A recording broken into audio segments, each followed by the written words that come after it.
Engineer Rashed প্রধান, জাকপার সম্মানিত সভাপতি জনাব রাশেদ প্রধান সহ সভাপতি। বিসমিল্লাহির রহমানির রহিম।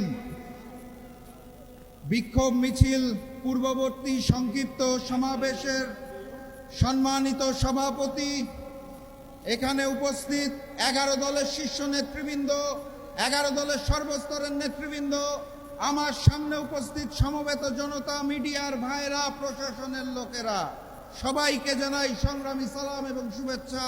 আসসালামু আলাইকুম। একই সাথে একই দিনে দুইটা ভোট হয়েছিল। কয়টা? একটা সংসদ গঠনের জন্য, আরেকটা সংস্কার পরিষদ গঠনের জন্য।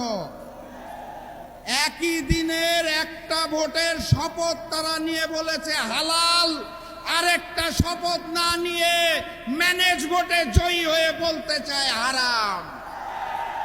একই দিনে এক ভোট যদি হালাল হয় তাহলে আরেকটা হারাম হতে পারে না।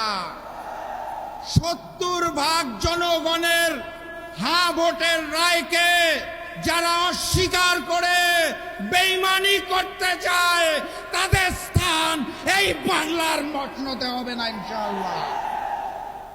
যাই বলা হয় তারা একটা শব্দ শুনিয়ে দেয়, কি সেটা? সংবিধান। সংবিধান উচ্চারণ করতে গেলে শেষে আসে ধান। তারা ভেবেছে এটা বোধহয় ধানের শীষ, এই কারণে বারবার বলে সংবিধান। এটা ওই যে নির্বাচনের আগে নিকৃষ্ট স্লোগান দিত, কি জানি, লাগারে লাগা ধান লাগা, ওই ধান নয়। এটা 72-এর মুজিববাদী সংবিধান, যা পরবর্তীতে শেখ হাসিনার সংবিধানে রূপান্তর হয়েছে। সেই সংবিধানকে তারেকবাদের সংবিধান আমরা হতে দেব না। অতএব কথাবার্তা পরিষ্কার, গণভোটের রায়কে সম্মান জানিয়ে বাস্তবায়ন করুন, না হলে যেই আন্দোলন করে তোলা হবে মসনদ থাকবে না ইনশাআল্লাহ। বিজয়ের পথে যাত্রা শুরু, জীবন অথবা মৃত্যু। আসসালামু আলাইকুম।